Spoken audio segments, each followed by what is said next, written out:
All right. Man, that was incredible. I really enjoyed Harv Eker. How about you? Was that good? That was great, wasn't it? You know, a lot of those things that he was saying in there, I know you've heard us say once or twice, and he just had that package so well where he put that in a great, flow of material. So I really appreciated that, and I think it was really a perfect lead-in for the next conversation that we're going to have right now. And for those of you that are here first time, brand new today, I want you to know that this might not mean as much to you as it will for those who have been here for 3 months or 6 months or a year. This presentation will mean a lot to those of you that have been here, a little bit longer. Because what you're going to see through the presentation perhaps are mistakes that you've made at certain points in your involvement in this business that you can now see what you could have done, and you won't make those mistakes again. And what will happen for those of you that have been involved for a little while is you're going to be able to dramatically accelerate your business. You really will, because it's going to give you a different glimpse and a different view of what you're capable of accomplishing. So what we're going to do is I'm going to ask you, first off, I want all the cell phones in the room off. And I've been disappointed that I've heard quite a few of those ringing yesterday and today, and I don't want to hear them. I don't want to hear them at all, okay? You're only here for a few hours, and I'm going to ask everybody in this room to pump up for 90 minutes, okay? It's going to be 5 o'clock before you're gone, and you might want to rearrange something, a ride, a flight or something, because this is going to be really important information for you to hear. If you want to know really how to make the kind of money that people like myself make, or Russ, or Dave, or Jeff, or Lon, or Dan, if you want to know how to do that, this is really the key. This is Network Marketing 301. This isn't 101. This is 301. This is like your third year of college, all right? So you need to really listen closely, and I'm going to challenge you to stay engaged in this conversation for the next 90 minutes. And about partway through this, I'm going to bring Lon up to give you a specific example right in front of your face today of what's going on in this particular concept of driving lines and finding lockers. And I'm going to use a couple of stories to make these points as I go through this today, so I want you to listen closely to that as well. All right, I want to talk, before I get into driving lines, about our mission. There has been some said and some thoughts spoken that, okay, we're so focused on our window of opportunity now that we seem to have lost our mission. That is not true at all right? Yes, the timing is different. Yes, we have gone through critical mass. Yes, we are now in the beginning stages of momentum. Yes, we will grow the company 10 times in the next 5 or 6 years right here in the United States. All of those things are true. It's all going to happen. And the talking about that and focusing on that does not mean that we have lost our way in terms of our guiding principles, our moral foundation underneath this, that we're here to change people's lives, that this technology is going to revolutionize the whole world of nutrition. That is all going to happen. And I think it's been said best in this conference that the only way that we can truly change the world is we have to recruit millions of people. We've got to have millions of people involved in this company as distributors. We've got to have millions involved as leaders. We can't do it, you guys. There is no physical way possible for us to scan 1 billion people on this planet without literally millions of leaders. Millions and millions and millions of leaders. Our 700 blue diamonds are not going to get the job done. That is not nearly enough. Not even close. And what you have to start to think about is this is different than anything that's ever happened, really, in network marketing. The biggest company is Amway at $5 billion or something. That is literally nothing compared to what this is going to accomplish. No one has ever been positioned like this. No one has ever had this kind of literally dominating technology like we have today. No one's ever had the capability or the credibility that we now possess with products and science and technology to go out there and really make this kind of a quantum leap. It's really like I told you on Thursday night about the fly buzzing against the window pane, trying to make a breakthrough, and it's utter futility. It's a strategy that will kill, as the story goes, right? We have to think differently. We have to realize that we are truly in a completely different spot than anyone has ever found themselves in the entire history of this industry. That's truly where we're at. And what the lucky thing is that we all have this structure, this compensation structure that allows us to maximize that whole situation that's never occurred before. We have this way to leverage that situation to success that no one's ever seen. This will literally break all the records. It'll be bigger. It's going to redefine what size and scope are in the network marketing arena and in the nutrition arena. We're going to do them both. We have to do them both. That's what goes together here. It's not one without the other. They're all one and the same. So I hope that that's clear. Let me bring up the first picture. Look at this guy. Actually, you guys want to do it, or maybe I'll do it. Okay, there we go. We got him. Okay. Now, I want you just to cut the head off and just look at the body. If you were just looking at the body, how old would this guy be? 25? Maybe 30? Looks pretty good. How about the next one? He's got some good company. Okay? There he is on the beach. Let's go to the next one. Check these abs out. That's pretty good, isn't it? How old do you think he is? 65? 70? We'll go to the next one. There it is. He's 80 years old. Does that look like most 80-year-olds that you know? That is completely different than most 80-year-olds that I know. Ken Dykewald talked about a revolution that's upon us here, that we're going to redefine the way people think about aging. What company do you think is going to do that? Okay? All right. How are we going to do that? How are we going to stay true to our mission unless we do this? I mean, do you want to age like this? Do you? I do. You know, I've got a picture of that right next to my desk. That's in my mental images now, so that I can decide and make a decision about how I'm going to age, what I'm going to be like. And I guess here's what my message is before getting into the meat of this thing on the money side. My message is regarding the mission. You have to live the mission. You have to do it. You cannot be out there smoking. It is totally incompatible with what we're doing, you guys, okay? Listen, I have a lot of empathy for anybody who has that habit right now. I can empathize with how difficult that might be to stop that habit. Everybody's got difficult things they have to overcome. Everybody does, okay? If that's your cross to bear, beat it. Stare it in the face, scream at it, kill it, get it gone, and get it out of your life. That's what you got to do. That's what Harv was just talking about. Become bigger than your problems. Change them. Rise above them. Get rid of them out of your life, because those will be the limiting factors that hold you back in your progression, not only in this business, but in your life. Think about the example that you're setting. Think about who's watching you. In this business, everybody's watching you, okay? So get better. Peel your back off the mattress. We only had 33 people that peeled their back off the mattress at 6 o'clock this morning. Some of you were there. Most of you were not. Where were you? What were you doing? What were you thinking about? Okay, next conference, we're going to do it again. I expect every single person to be there with your workout clothes on at 6 o'clock in the morning. It's going to happen. And it's going to happen every conference from here on out. So plan on it. Bring your workout clothes next time and get ready to go for it, right? You have to make these decisions, guys. If you want to be really successful, then you need to live the mission. You got to be the mission. It's got to be embodied in you and what you think about and how you act in your own life. This is my life. This is what I live every day. Okay? I'm going to work out. I'm going to take care of my body. I'm going to take care of my nutrition. And I'm going to take care of my diet. Okay? And sometime, maybe at the next conference, we're going to do a full-blown intensive day on what you guys got to do to take care of your bodies, how you've got to eat in your life with your diet, and what you need to start getting serious about. And you can't really thank me, can you, for that dessert last night? Okay? I want you to know that that was not my order. My order was fruit only. Not the little fruit with the sticky, ugly thing, okay? It was the fruit only. The dinner was perfect. The dinner was perfect. Didn't you feel good after that dinner? Your stomach felt good. Your body felt good. You had energy. Okay? We'll have the dessert fixed next time. I promise you. And we'll have the breakfast fixed. It was perfect, except for all those fat-laden, white, stupid croissants. All right? There won't be any more of that next time. I can guarantee you. All right. That is who we are as a company. We are about total wellness. And we live it, and we are the examples, and we preach it, and we do it. And that's it.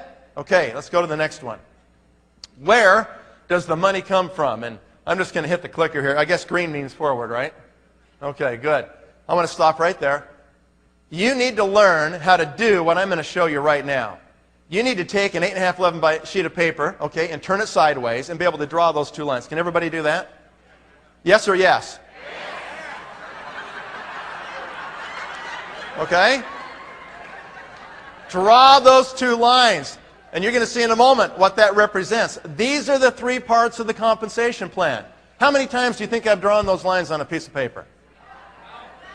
Over 10,000 times. Over 10,000 times. And a lot of people said, wow, I'd be sick of doing that. That's right. Remember? Boring but rich. You remember that? Okay, that's exactly what we're talking about. You do it over and over and over again. And then when you're so sick of doing it, you do it again and again and again. And when you're so sick of drawing those lines right there that you want to barf, then you go barf and you do it again and again and again and again. That's how boring we're going to be. Okay? I stopped after I got into the 20 million circle and I just did the math. And I just figured out that it was worth $20,000 every time I drew those lines. How many times are you going to draw those lines? A lot, right? That's right. That's what you're going to do. And that's not a place you build a house. A lot. Okay, so let's go ahead and talk about this for just a moment right now. The front end of the plan is where we all started. Everybody in this room signed a distributor agreement at one point, became a distributor in the company, right? The middle part of the plan is where you become an executive. Everybody who is serious about this company must become an executive. You've got to move from distributor to executive, or moving across the screen to your right. So the next thing we're going to do is we're going to then duplicate those leaders. And what it looks like in the end is just like that with all these things. Who's got a laser pointer, actually? I probably actually need to have one of those. So if you got a good torch, grab one for me, okay? All right, so on the front end of the plan, as a distributor, you're going to make hundreds of dollars a month. Literally, that's what most people will make there, is $100, maybe $200, maybe $500 if they're really good. In the middle part of the plan, you're going to make thousands of dollars a month. In the back end of the plan, you're going to make tens of thousands, or if you're really good, hundreds of thousands of dollars a month. Now, when I first joined AT&T in one of my prior lives, what happened is that we used to get a new compensation plan. And I wasn't there very long because they really hosed us there, so I was gone pretty fast. But when I was at AT&T, what we'd do on the first day of the year when they actually came out with their new compensation plan for the sales guys at AT&T, we would literally get a conference room, go in that conference room, and one person would read it, and they would highlight any of the bonuses. We'd take big pieces of paper and pin them all over the walls, all the way around this room, and we'd write down all the bonuses and how much we had to do to get those bonuses for all the products that we had to sell. We would then stop and analyze it and say, okay, where do we get the greatest return for our effort? What's the message that AT&T is trying to send to us as their salespeople through this commission structure this year? They're sending us a signal. Which products do they want us to sell? We knew which ones those would be by the amount of commission they assigned to those. And the more commission, the more anxious they were for us to sell those products. So that's what we do. And we always made the most money because my team knew where the money was. If you don't know where the money is, you can't ever get there. You can't get the money if you don't know where it is. So where's the money in our plan? It's on the back end of the plan. Why are you doing this company, you guys? Are you doing it so you can have the bonus pool next month? Well, it's nice to get, but is that why you're doing this? No. Why are you here today? Why are you willing to make the personal, painful changes in your mind and in your heart and in your physical habits so you can live the mission? Why are you willing to do that? What is the reward? Long-term residual recurring income in your bank. You are doing this so you can be free. That is why you're doing this, okay? You are doing this because of freedom. So you can be free from anybody who's going to control your life in any way, shape, or form. So you can be free from disease. So you can be free from your mortgage. So you can be free to have an energetic body to move and live and do the things you want to do in your life. You're doing this so you can be free. So you never have to look at the price on a menu again. Okay? You're doing this so you can be free. That's why you're doing this. The only way that you can get that freedom, you guys, in all aspects here, is you have to hit the back end of the plan. And specifically, you have to become at least a blue diamond in this company. That's what you've got to do to have that level of freedom and control in your life. So really, in essence, what we're talking about here is that you have to go from the front to the middle immediately. Anybody who's here that has not yet filed your letter of intent, you need to do that today. That's an executive Ruby order. You get that done today. You get that LOI in today. You need to learn the term LOI. You need to burn it in your brain. It's all about LOIs. It's yours first, and then it's everybody in your downlines. And so what you do is you move to the middle. And as soon as you become an executive, then what you're going to want to do is you're going to want to break people away from you. Now, some people say, why would I want to do that? I'm getting 9 to 15% when they're in my circle group. And if they break away, I only get 5. So why would I want to do it? It's not in my best interest to break them away. I'm just going to keep them under my own little wings. I won't even tell them they can become an executive. Fatal mistake, okay? Let me disabuse you of that thought process right now. You do not want to be doing that small thinking. You want every person possible to become an executive in your downline. Plenty of people will never go through the painful changes and change their mind to become an executive or beyond. You'll have plenty of distributors that will just stay there. You don't need to encourage them to stay there. What you've got to do is encourage them to move on, to become a leader in this company. And so you create executives. And then you spin them out to the back end of the plan over here. And this is, you can hardly see that, I apologize. But you're going to take them from here in the middle and spin them over here. Just spin them out and spin them out and spin them out and fill up the back end of that compensation plan. The only way you can fill up the back end of that plan with all those 5% right there, the only way you can do that is you have to become an executive factory. You understand that? Say it with me. Okay, good. See? Harv's teaching me. Okay. You've got to become an executive factory. You've got to create a situation that just cranks them out. You've got to learn to manufacture executives. How do you do that? It's called the system. The system is what creates executives. And the faster and cleaner you can teach the system, and don't put the barnacles on it, and don't change it, and don't slow it down going through the water. Let it glide. Let it be smooth. Don't change anything, right? Follow the system. That's all you have to do. And you will create executive after executive after executive. When we look at the commissions that come from doing this, they're significant, right? On the front end of the plan, let's just say, for grins, that you made $100,000 in a month. Okay, let's just say that you did that. And these slides are just mine. Okay, these aren't the company slides. I'll do the financial disclaimer right now, all right? These have not been sanitized through the sales prevention department. Okay? This is just the straight poop, you guys, okay?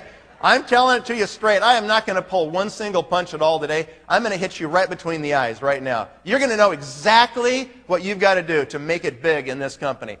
You can make a $100,000 check in this company, and if you were to do that, and you broke your check down by front, middle, and back, then you can see where the money really comes from. About $1,000, if you're in the performance bonus pool, could come from the front end of the plan. You will not get that if you're not in the performance bonus pool. It'll be like 100 or 2, okay? In the middle part of the plan, you'd make, say, like $4,000. But on the back end of the plan, you'd be making $95,000. $95,000 out of a $100,000 bonus check that I get comes from the back end of the plan, from duplicating myself, right? What is the message the company is trying to send to you by this payment structure? What's the message? Fill up the back end, and here it is in specific terms. Here's the message. They're saying to you, we're willing to pay really big money for leaders of leaders. Not leaders of distributors.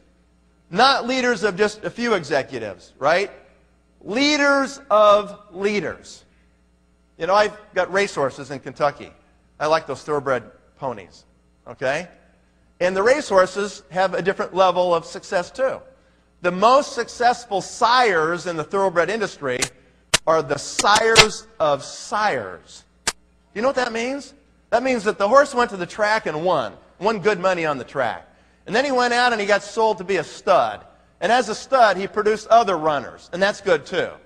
But the ultimate is for that stud to go out and produce other studs that produce runners and pass on that gene blueprint through his whole progeny.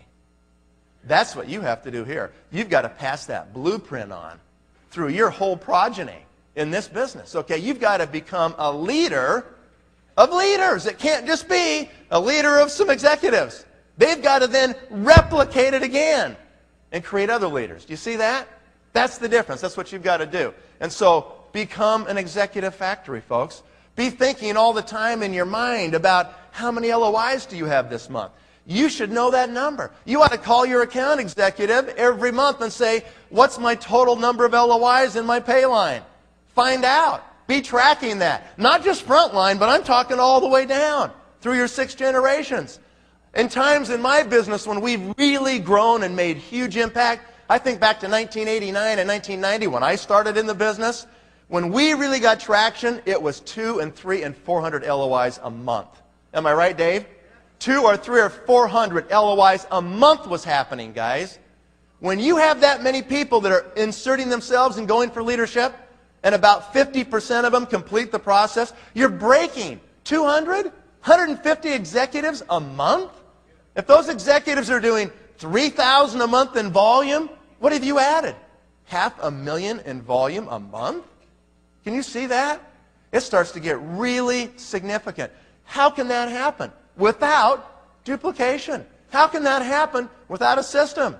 The answer is, it can't.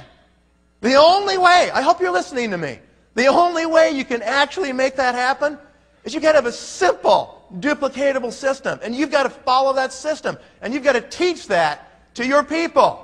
You've got to demand of them that they become leaders. You've got to give them assignments. You've got to say your goal is to, you and your 4 or 5 guys, you get 5 LOIs this month. Break it out. Parcel it out among your front line. Give them assignments every month. People need to be told exactly what to do. They've never done this before. They don't know what to do exactly. Go tell them. All right, when I started with Kenton, I said, Kenton, I want 15 people on the phone, and I want them on the phone in 3 hours. Okay? We didn't wait around. We started right now. Okay? We're not going to wait. All right, so that is what you've got to do. Now, let's just go to this next slide right here. If your goal is to be successful, then what do you have to do? I mean, it's right on the screen here. You want to really make money in this company, guys? Okay, if you really want to make money, you've got to be a blue diamond. You've got to do that part. That's $40,000 to $45,000 a month. That's over $500,000 a year. You've got to be a blue diamond, and then naturally, most blue diamonds will progress to Team Elite. Why not? It's kind of like right there, and you might as well go get it. So that's what happens. Let me show you how this money works on the back end of this plan. On the front level, you are going to have 12 executives, aren't you? You have to be a blue diamond. You're going to have 12 executives. And let's put another 3,000 up there. We can see on the second column here. 3,000 in what? Group volume. Now, the average volume worldwide for executive groups in the whole world in this company is about $4,000 a month. About 4,000 points. Okay? So I am not at even the average. I am being a little more conservative here. So we're going to say they all do 3,000. They do the bare minimum they have to do to get 5% on their groups. Okay? So let's just go with the bare minimum. They have to do 3,000. 12 groups doing 3,000 is 36,000 in total volume on your first level of breakaway executives. And you're going to get 5%, right? Where did that 5% come from? Anybody know? Where did it come from? Right here. It's that top one right there. And I don't know if you can see that or not. That top one right there is where that 5% comes from. Okay? Those of you that are brand new, just hang in there. Okay? You're going to see how this works. So that's your first level. Now, here's what happens. On your second level, you're going to eventually end up with 24 executive groups on your second generation of leaders, of executives. How does that happen? Does it happen where somebody goes out there and they always get 2 people each and then the next get 2? I can't stand these multi-level guys that go on their little presentations and stand up in front of the room and go, and 2 times 2 is 4, is 8, is 16, is 32, is 64. It never works like that. Ever. Don't ever count on that. That is not how it happens. Let me tell you exactly how this happens.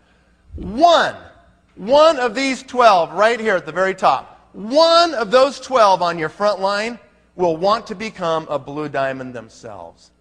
That's what will happen. 1 out of the 12 will become a blue diamond themselves. They all by themselves will get half of those 24 people on the second level. They'll get half of them. They have to be a blue diamond, right? And some will get 6, and some will get 3, and some will get 2, and some won't get any. They'll just kind of stay there as executives, and they'll stay there a long time. I've got a guy in Denver, Colorado that I've never even met who's an executive on my front line, and he buys $500 of Nutriol every month. Every month. He's got a little hair salon, $500 a month, and he does like $3,200, $3,800 a month every month. He's done it for like 15 years. Okay? He was down line 4 or 5 levels, and he eventually just kind of rolled up, and that's what's that. That's there. Okay? Some people will just stay there. That's just the way it is. That's okay. That's volume. We'll take that every month, right? Half of those come from one good person on your front line. Okay, so the net result is you end up with 24 executives on your second level. 24 executives doing 3,000 each in volume is 72,000 in total group volume times 5%, which is that second 5% number we had, just down below, is $3,600 in a month, right? You got to stop and look at those two and say, you are kidding me. I become a blue diamond, I did all that work for $5,400 a month or whatever? No, you're still getting paid in the middle, you're still getting paid on the front. You're just now accumulating permanent income. The front is temporary. The middle is temporary. The back is permanent. You want permanent income?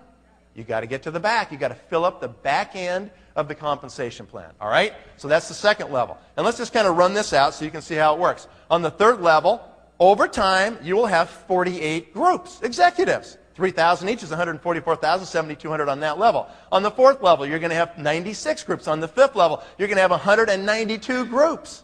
And on the sixth level alone, you're going to have 384 groups of executives. And you think to yourself, that's impossible. I don't even know 384 people, let alone executives, right? You don't have to know them. You don't know those people yet. They haven't come into your life yet. But they will. From the people you know, who know people, you're going to create those groups of people. So on your sixth level, guys, look at the volume and look at the commission. Commission is $57,600 on the sixth level alone. Notice that every succeeding level is worth as much money as all the previous levels combined. Did you notice that? The sixth level alone is worth more money than the previous 5 levels combined. That's why my sponsor, Craig Tillotson, says that a 6-level comp plan is like a license to print money. That's exactly true, right? You can literally print money with a 6-level compensation structure. Your total commission would be $113,400 a month. If you do this, that's what you get. Have people made more than that? Absolutely. I'm making more than that every month. Okay? Have people made less than that? Absolutely, right? We'll talk about that in just a second. Before that, I want to put a red line in here. Okay, what's that red line mean? This is to illustrate for everybody in this room the difference between a 3-level pay plan and a 6th-generation pay plan.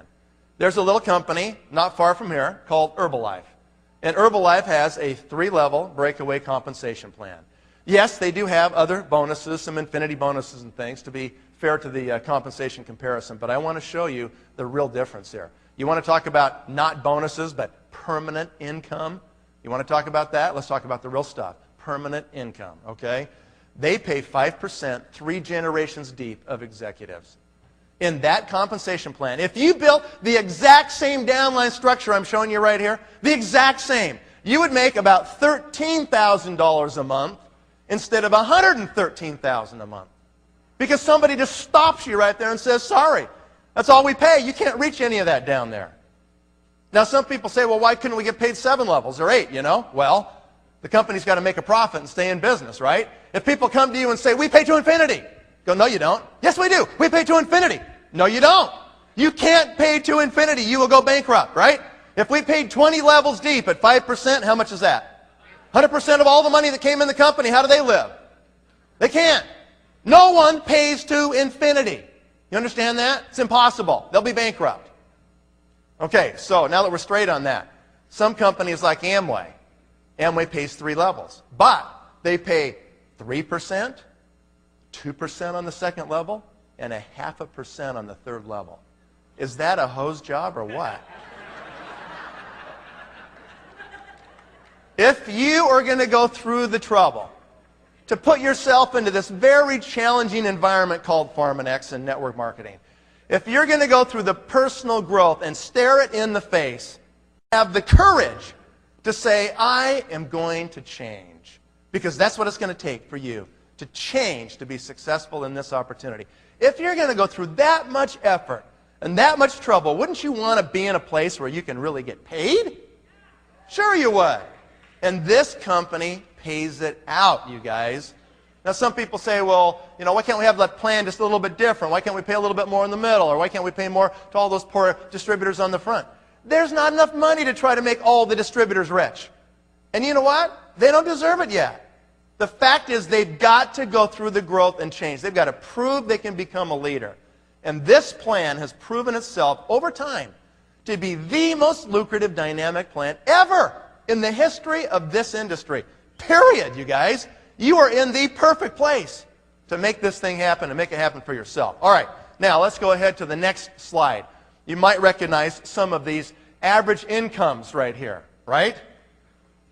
You can see all the way down from gold to lapis to ruby, emerald, diamond, blue diamond, and team elite across the top. And you can see that if you're a blue diamond last year, in the United States, actually 2004 numbers, you made $528,000, right? And how much is that? About $45,000 a month. Is that worth it? You think it's worth it to be a blue diamond? Okay. Yeah, it's worth it, believe me. And it can get a lot better than that. I got a question for you. $45,000 a month as a blue diamond is a far cry from $113,400 a month that I just showed you on the previous slide. So what gives? Was I lying then or am I lying now? Neither. I'm not lying at all. Okay? How come they're so different? This is an important question for everybody in this room. We publish the numbers. Okay, somebody just said the back end is not full yet. That's true. How long does it take to fully mature a 6th-generation breakaway compensation plan? Is it a lot of work to fully mature it? How long does it take for you to find all your 12? And then for them to dive in and find their 4, 5, 12, 6, 8, whatever it is, or none. Or have those third-level people find their people, and the fourth find theirs, and the fifth find theirs, and the sixth find theirs. How long does it take to fully mature a 6th-level compensation plan? I think it's about 10 years. I think it's about 10 years to fully mature it. That's just the average, guys. Some blue diamonds and team elites are making a lot more than that. There's a whole bunch of them making a lot less than that, right? That's just the average right there. You understand that? It's just time. It just takes some time for you to mature this. Now, we're going to teach you some principles in just a second here about driving these lines and how that will help you to solidify, to fill out these levels in a way that you probably would have never filled them out as quickly as this. So we're going to jump into that here in just a second so you can see. I want you to understand clearly what it takes to make $10,000 a month. Let's kind of back up. Now that I've given you this big global picture, let's come right down to your life, to your chair where you're sitting right now. Okay, you're brand new or you've been in the business a few months. You are hoping to make $10,000. Maybe that's your first waypoint. For some of you, it's probably 5. Make 5,000, you're going to feel really good about yourself and go, okay, I'm survivable, and now I can keep moving on. I want to start at 10. Okay? What does it take for you to make $10,000 per month in this company? And I'm not talking about all the extra stuff. I'm talking permanent income, $10,000 a month. How many people's lives would change if you knew you had $10,000 a month coming in your mailbox every month, no matter what? How would that be? How would that change your life? Visualize that. Think about that. That's nice. That's very significant. It's not easy to do. How do you do it? You got to realize, guys, permanent residual income is a different animal than anybody else gets, even people with their own businesses, okay? They still got to show up. They've got to manage those employees, right? Because nobody cares about it like them. How do you create permanent residual income? It's a really rare, unique kind of income to get. So few people in this world ever get that kind of income. They don't even really know what it means. And they don't even believe it because they just can't imagine it, that it could actually just keep coming in. You know? That's what they don't get. This is way different than virtually what you can get any place. And it's really difficult to create it, but once you have it, it's really solid and it's really amazing. It's the best kind because it gives you your life. At the same time, you get the money. Most people don't get that. That's really hard to get. I'm going to give you worst case. I always deal in worst case. All right? This is the worst case right here. For you to make $10,000 per month, you have to get $200,000 in volume, don't you? Worst case, you do. How are you going to create $200,000 in volume in your group? A lot of you just did $10,000 in volume last month, or maybe $3,000. You maybe can't even conceive of getting $200,000. It is the system, guys. It's LOIs. It's constantly saying to your people, have you filed your LOI? Have you placed your LOI? Do you have your LOI done? How many LOIs do you have in your downline? How about your LOI? The LOI, the LOI. And it's like you've got broken records about LOIs. Okay? Here's what it takes. $200,000 at 5% is $10,000, right? How do you get that done? Here's one way to get it done. You could go out there and create 20 executives that do $10,000 in group volume each, right? Wouldn't that be $200,000 in volume? Okay? How likely is that you're going to find 20 executives that will end up averaging $10,000 each? Not very likely, is it? I've already told you the average executive worldwide is about 4,000, right? Okay, well, that was before the scanner, all right? Now we're getting scanners out there. So, or, you can do this right here. How about creating 40 executives that do 5,000 in volume each? Is that plausible? That's very plausible. That is doable right there, okay? How do you create 40 executives? That sounds like an awful lot of work to do. Do you have to find all 40 yourself? Or are you going to duplicate a little bit? Yeah, you're going to duplicate. You're going to follow the system. Otherwise, it's probably impossible. But if you follow the system, it's totally plausible that it can happen. All right, so what does it take to succeed? Okay, let me show you these numbers that Scott gave us a while back, okay? What does it take to succeed? On average, a person who signs up today takes 3 years to land at Blue Diamond status. Okay, people say all the time, and I know they've said it to every leader in this room, what am I looking for? Who's my profile? Tell me what they all look like. Are they all 38-year-old females and they got a college degree and then they became Blue Diamonds? What is it? Okay, the answer is there is no profile. They come from every different walk of life. And so what you have to do is you have to go out there and just find motivated people, right? Do you understand the difference between trying to motivate people and finding motivated people? Those sound pretty close, but they're radically different. You are not here to motivate people. You're here to find those people that are already motivated, that have that fire burning so bad inside of them that they just it's gnawing at them to be successful in life. That's who you're looking for, and all of a sudden you match them up with this vehicle, right? And they commit, and they make the changes, and they become Blue Diamonds. It takes 3 years on average for the average Blue Diamond. We can look in our computers, and we can see that from the day they signed up to the day they landed there took 3 years. How many people do they have to sponsor? This is pretty interesting, isn't it? Okay? On average, the average Blue Diamond sponsors 151 distributors personally on their front line. 151! That's incredible, isn't it? How many weeks are in a year? That's on the screen. How many? 52. How many weeks in 3 years? It's on the screen, okay? There's 156 weeks in 3 years. So on average, the average Blue Diamond sponsored about one person a week, every week, for approximately 3 years. Are you willing to do that? Do you know why people don't make Blue Diamond status? Because they won't do that. Is it worth it to talk to enough people that you can sponsor a person a week and do that for the next 3 years? Is it worth it to do that for the next 3 years and then maybe 5 years once you're there to solidify it and build it bigger to average $45,000 a month? What else are you going to do in the next 5 years that you could have $45,000 a month of permanent residual income? Seriously. Tell me what it is, you guys. It's not real estate. Believe me, I did that one too. Doesn't work like that. You go close a deal, you're unemployed till the next closing. You try to close another one, you close it, and you get some money, and you're unemployed till the next one. Constant process of being unemployed till the next one. If you ever stop, it's over. Permanent residual income is really unique. Very difficult to find a vehicle that can even give that to you. And you're sitting in it. You're right here. I hope this is not lost on you. I hope you understand what it takes. So, just to summarize on the slide, That's it. How do you do that? Eric said it this morning. Talk to 3 new people every day. Do the 3-foot rule. Anybody who clips your fingertips, you're talking to them. All right? Walk and talk, smile and dial. That's all you got to do, right? Just keep talking to people. Like Russ said, when the phone's off the hook, you're in business, right? I say if your mouth's closed, you're out of business. Your business is closed. Your mouth's open, it's going like this, your business is open. We're paid to talk to people. We are paid to recruit. You should spend 90% of your time in the first several years recruiting. And don't worry about the ones who leave because you can't make it the right time for them. Most of the reasons people quit our company have nothing to do with our company. Did you hear me? Most of the reasons people drop out of our business have absolutely zero to do with our business. So don't take that personal. Don't worry about that. You're looking for motivated people. You're looking for people that it's the right time in their life. Something has changed in their life. And all of a sudden, they're ready. They're sick and tired of being sick and tired. It's gnawing in their gut. They're looking, they're open, and they want it, and they're going to do it. All right, so what's a power line? Anybody know what a power line is? This is not one of those big lines on that tower suspended behind your house.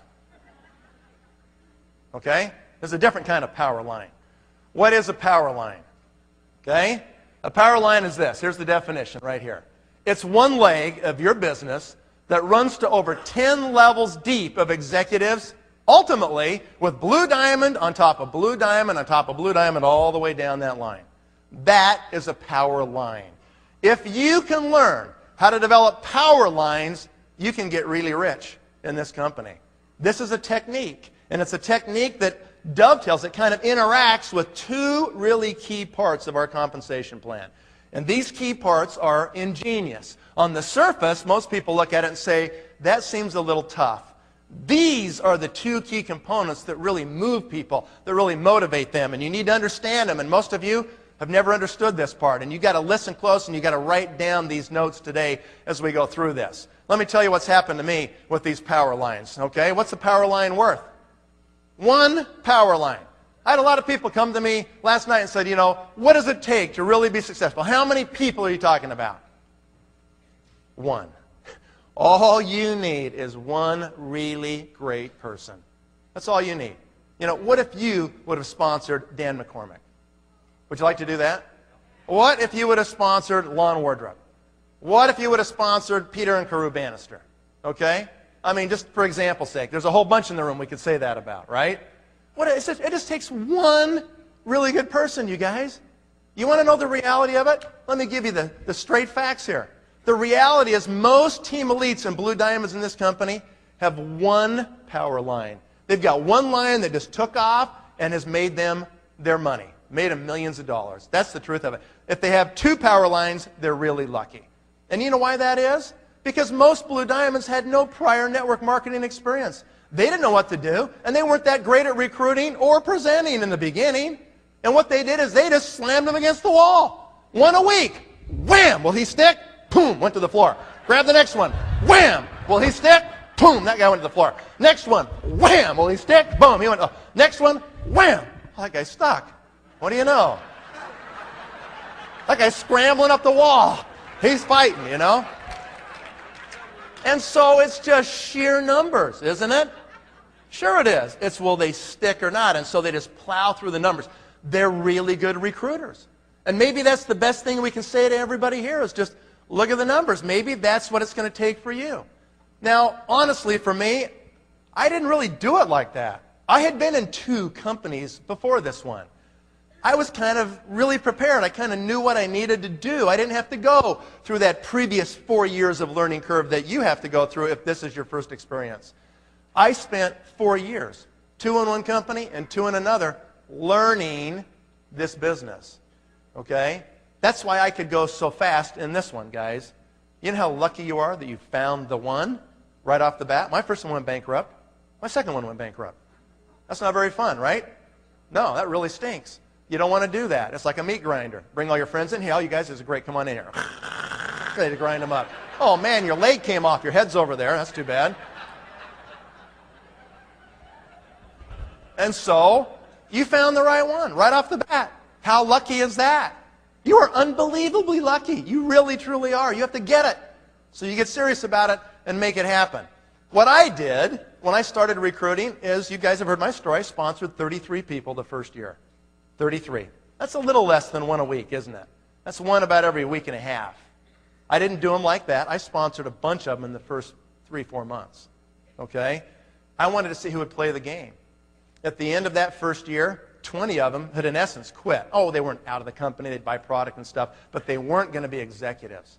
I didn't spend any time with them. Do you have time to spend with people that aren't going to be executives? No. Time's your enemy, guys. Most of you start part-time. You have no time. You've got to be really jealous about your time. You can't let anybody waste it. All right? You've got to be very focused on who you're going to spend your time with. That's what I do today. I train myself in those days, and it's a habit that I've acquired and you need to acquire. I listen to everybody. When you call me, I listen to the tone of your voice. I look in your eyes. I'm watching you. I'm watching your actions. I'm seeing who's really serious, because I've got to make judgments about who I'm going to spend my time with. I don't have time to spend with everybody in my downline. I got to decide who I'm going to work with, who's got the greatest potential for return. That's really the way it is. And so I'm making judgments all the time. I'm listening to you. I'm watching you. I'm looking at your actions. I'm listening to the tone of your voice. Don't call me with that nasal voice, okay? Nathan, it's really hard, you know. I don't know if I can do this or not. Okay?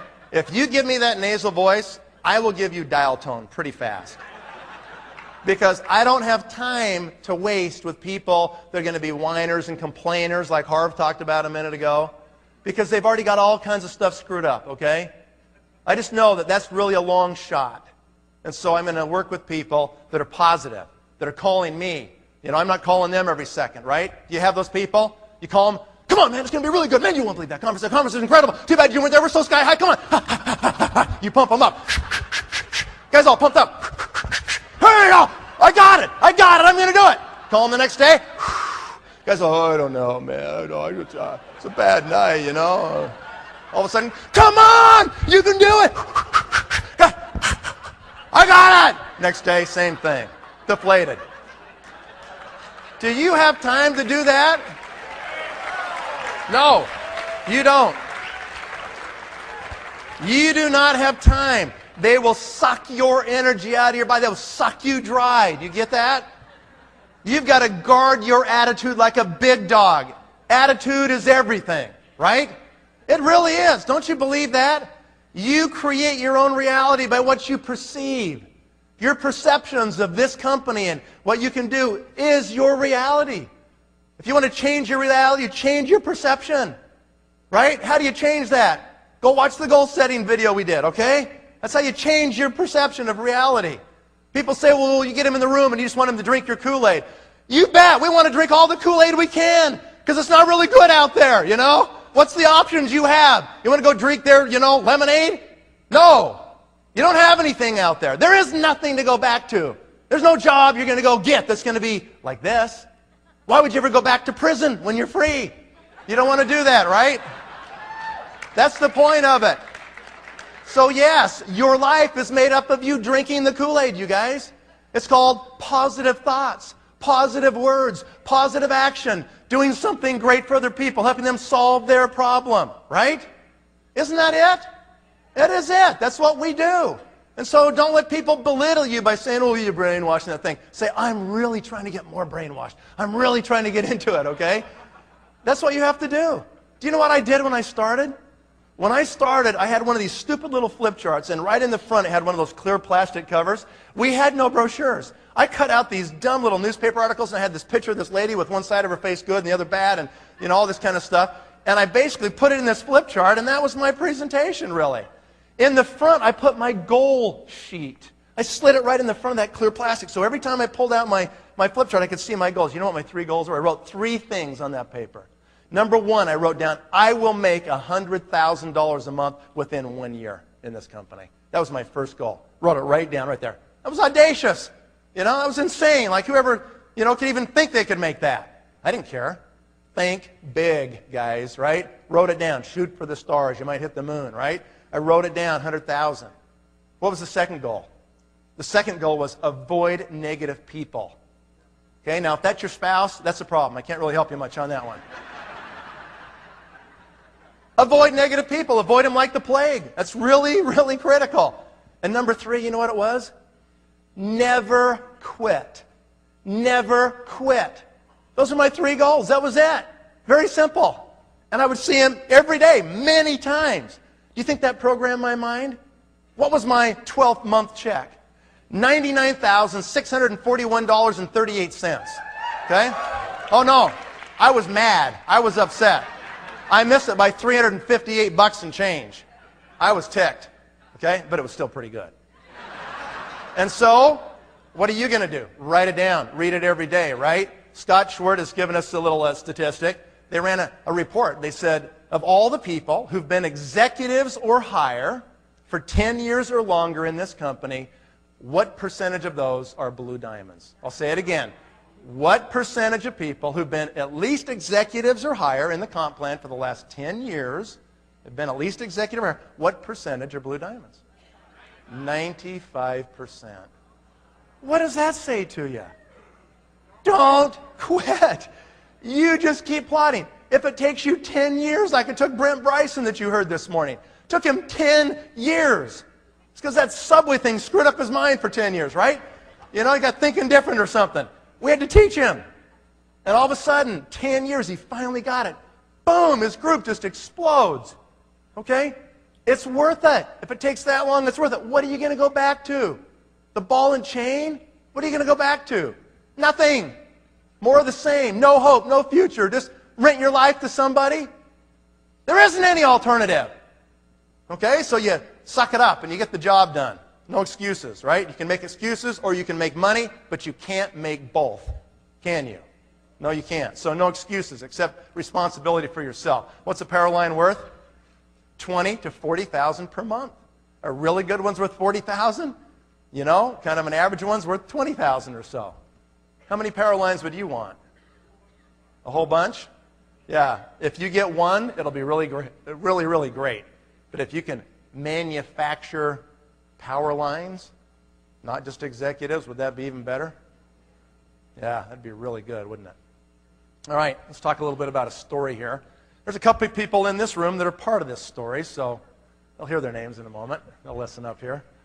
I want to tell you how I started, because inside of this story, it's instructive. It covers everything, from startup to the end, and what you've got to do. And I want you to listen. I want you to take notes. Are you guys awake? Yeah. Are you guys with me? Okay. Okay, good. All right, let's start off and talk about how we did this. Right as I was sponsored, literally within a couple of days, and in fact, even the same day, I said, okay, I'm in. Let's go. My sponsor said, all right, let's start calling people. And we started calling people. My friends, people I knew, some people we knew in common because we're kind of family members and so forth, we just started recruiting. Instantly. There was no 48-hour training. You know what it was? On-the-job training. It was me watching him give the pitch, and I'm listening, I'm watching, I'm learning. And I'm hearing how he answers the objections, right? You got to do that, you guys. It won't be perfect. You don't have to be perfect. But you've got to be in the trenches with your people. If you're not in the trenches, you're not making it happen. We went and tried to recruit a guy named Mark Harrelson that had a big old real estate program, sold books, did big seminars like Harvard and that kind of stuff. We went to talk to this guy and we said, hey, you know what? We've got a great thing. This company's going to go from small to big, and you need to be part of this. And he said, you know what? I've got a great business. I'm really too busy for it, so I'm not going to do your business, and thank you for coming. And on the way out, I said to him, you know, you've got to know somebody who is, you know, tired of what they're doing, does not like what they're about, and they just are looking for a change. And he said, you know, he thought, and he said, you know, he goes, I will give you one name. He said, there's a guy that came to one of our seminars, and he said he lives down in Florida, and his name is Richmond Flowers. I had never heard of this name in my life, okay? Well, apparently he ended up being kind of a famous guy. I didn't know any of this. I called him on my cell phone out of that meeting. I got him on the phone. He was in the futures business down in Florida, and he was selling futures contracts, and he was always like just high stress, like major high stress. He always had to be right by the phone watching his positions and seeing if he's long or short and getting out of those positions or putting on new ones, right? And that's what he was doing. It was major stress. He hated it. He absolutely hated it. He was totally married to the market. He could never even really go on vacation, okay? It's a terrible thing. And he wanted out, and he wanted out bad. I get this guy on the phone. I said, Richmond, he said, you don't know me. My name's Nathan Ricks. I said, I just met with this person in Salt Lake City who gave me your name. And he said, you're a successful guy, and he said that you might be looking for an opportunity. And he goes, yeah, okay, so nice to meet you. What do you got? And I said, the name of the company is Nu Skin. I said, we got this great opportunity. It's going to be massive. The company is only 5 years old. It's going to go from small to big. You need to hear about it. He says, I have heard about it. He said, funny you would call. I went to a Nu Skin presentation 7 days ago, and they just had never called me back. True story. And I said, we can take care of that right now. I put him on the phone with the company and signed him up on that phone call. And that day it was a $250 little skincare package in a blue bag, all shrink wrapped together. And I got that thing out in the mail to him, and before we hung up, I said, Richmond, do you really want out? I said, listen, I just started this thing, but I am dead serious. I am going to kill this thing. I said, I'm looking for my leaders. I said, are you serious? I got to know, because I'm not going to waste my time with you if you're not serious. I said, if you're really serious, can you guys hear my posture? I'm not going, oh, will you do it? I mean, would you consider working with me? I don't talk like that to people. I say, I'm picking my team. You know? Do you want to be? Listen to those words. Write them down, you guys. I'm selecting my generals. Okay? And I said, how serious are you? Because if you are, I expect you to call me every day. I want to do 2 or 3 three-way calls every day, and we are going to build your team. And he said, I'll do it. And he did it. And he called me 2, 3, 4 times a day. He really wanted this. He saw it. He was serious about it. Okay? One of the people we talked to one day was sitting right there. Is sitting right there. Paula Cook. Okay? And so I'm just going to hit my clicker here so you can see how we're doing this, right? Okay, so we got Richmond. There he is, right there. And we start calling his people. We called people all over Tennessee and all over Alabama where he grew up, Dothan, Alabama, and people he knew in the futures business all over the place. And Paula was an interesting person that Richmond actually knew, okay? And Paula was working for this really great airline called Eastern Airlines, okay? And I'm not sure how the whole story went. My memory's a little vague, but the reality is, the long and short of it was that Paula wasn't so intrigued in the beginning. You know, I've got this great company. They'll never go out of business. They're just awesome, you know? Well, it didn't take very long, and they were out of business, okay? And Paula became interested in our company. And so Paula got sponsored, okay? And Richmond had Paula right here, and we started working downline. And so all of a sudden, this has been about 2 months, and Richmond says to me, let's go to Dallas, Texas. He said, I used to play for the Dallas Cowboys. Oh, wow, really? You're pretty famous then, huh? And so he says, I know quite a few people there. Why don't we go over there, and we'll start to work on some people that I know in Dallas. And so we both agreed, and this was August now, and I signed up on June 15th of '89. This is August, early August. I've been in the business, 6 weeks or something like that. Richmond is already ripping along in this thing and becoming an executive. And so we decided we're going to fly there. How many of you have talked to somebody on the phone for 6 weeks or maybe a long period of time, you worked with them on the phone all the time, and you form a mental image of what you envision they look like? You've never seen them, but based on their voice, you have this image in your head, right? I envision this big football player guy, football, Dallas Cowboys and all that. So we decided we'll meet at DFW Airport this one day. We both fly in. He comes in from Miami. I come in from Salt Lake City. We've talked to this guy who said, okay, I'll set up a meeting and so forth, and we'll get going, and I'll just put his name on the screen. His name is Bob Creech, okay? So there's Bob Creech, and Bob was in the oil futures trading business down there. And so we went down to do a meeting for Bob, and Bob's got it all set up. We fly in there kind of about afternoon, 1, 2 o'clock. We drive down, and we finally meet each other at the terminal, and he got there before me, so he's waiting for me. And I come off the jetway, and I'm kind of looking around, and he goes, are you Nathan Ricks? I said, are you Richmond Flowers? This little skinny guy, And he says, yeah, I am. And I said, okay, we are who we are. Let's go do the meeting. So we took off. We jumped in the car. It was kind of weird. So we jumped in the car, and we go down, and we have a little meeting at Creech's office, and he's got a couple guys there, and he's winding down the day trading, and we decide to go to dinner, and then we're going to go to this meeting at this Hampton Inn off the LBJ freeway. And he's got this little teeny room rented, about 40 people in the room, and it's all set up for that. And I've never really done like a large meeting out of town. I've done a few in town and a few at the offices we have there and so forth, but I've never really done this on the road. I have no slides. I have nothing. I've got this little flip chart. That's what I've got. And so we basically get these guys in the room. It's about 7 o'clock, and they're all kind of showing up, and I'm thinking, all right, pretty good-looking crowd. So Creech stands up and says, hey, we got Richmond Flowers here, he should play for the Cowboys. And some of the people knew his name. And yeah, and so he's a big stud. So he walks up there, and, he gets in front of the room, and he starts telling them about the Cowboys, and they're all kind of doing this Mel Bonding thing. Okay, that was good. And then he says, now we're going to tell you about the great business. And I got Nathan Ricks right here. Nathan, take it away. And so I'm thinking, oh, okay, So I jump up and I go, man, I'm really excited to be here. We're going to tell you about the hottest thing you've probably ever seen in your life. And I pull out my flip chart and I'm literally walking around the room like this. I'm showing people. I see that, see this, you know? Look how cool this is. And look at this lady's face and all this stuff, you know? And then here's the compensation plan. And it was about 30 minutes and it was getting pretty old. I was terrible. I was terrible. It stunk. And these guys are looking around like, when is this going to be over? They're looking at their watches like, well, Richmond is back there talking to a couple of guys, and all of a sudden he figures out what's going on. Why are these guys looking at their watches so much, besides it's a terrible presentation? And he figures out, because they invited him to go, that Creech didn't invite far enough in front of the meeting, and so kind of the last minute he remembered we were coming, and so he told all these guys he'd buy them drinks after the meeting if they all just showed up. So they were really there to get drunk, not really to listen to us. Richmond can be a little hot-headed, okay? He explodes. I mean, he is really furious. He basically drags Creech and throws him through the galleyway doors like these that go into the back kitchen here. And he's got him pinned against the wall back there. And I think he's going to hit him. I'm not quite sure what he's going to do to this guy. And he is hot. He goes, you have me fly all the way over from Miami? You have Nathan fly down from Utah and you just tell these guys to show up so you can get them drunk? I mean, he was literally, I thought, going to pop the guy.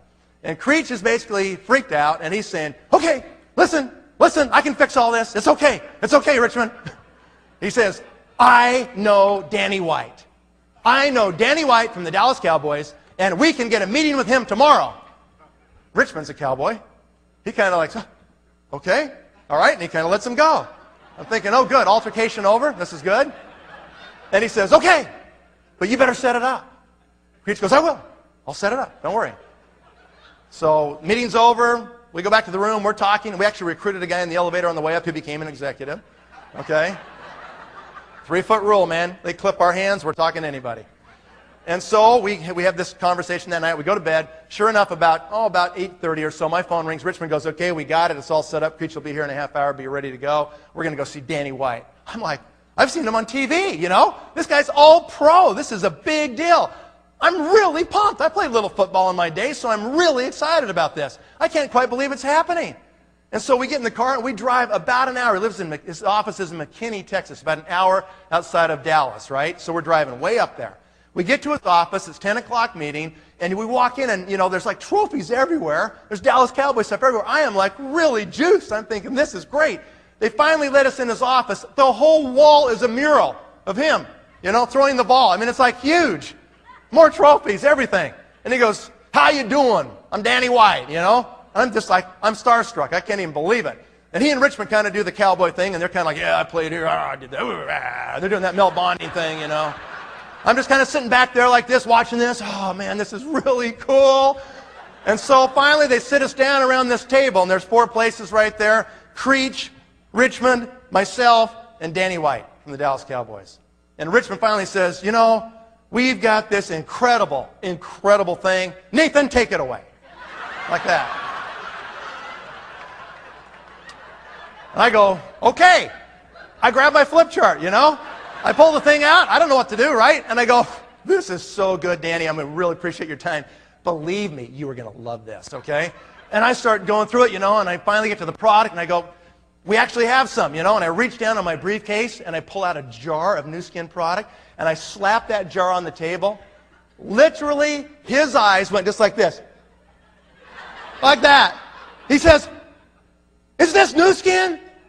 Is this Nu Skin? Is that what this is all about?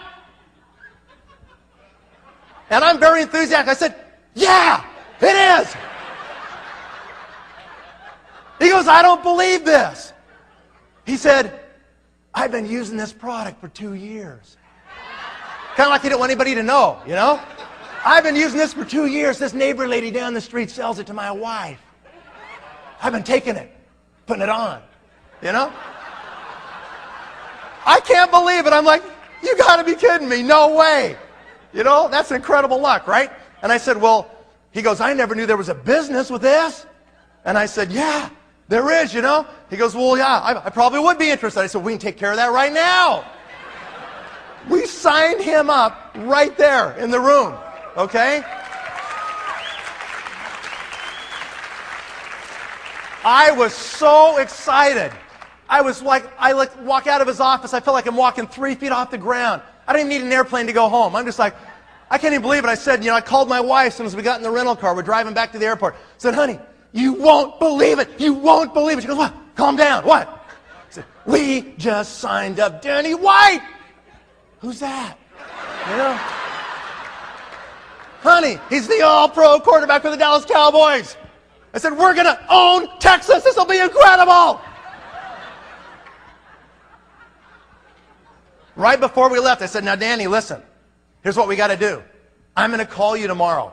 All you got to do is put like 2 people a day on the phone with me. I'm going to call you, and you just put them on the phone, and you just listen, and I'll talk to them, just like we did with you. We're going to sign them up. He goes, okay, I can do that. He's got a game coming up Sunday, And I'm like, okay, we're going to do this. And he is agreeable. He's kind of like, all right, I'll try to do this.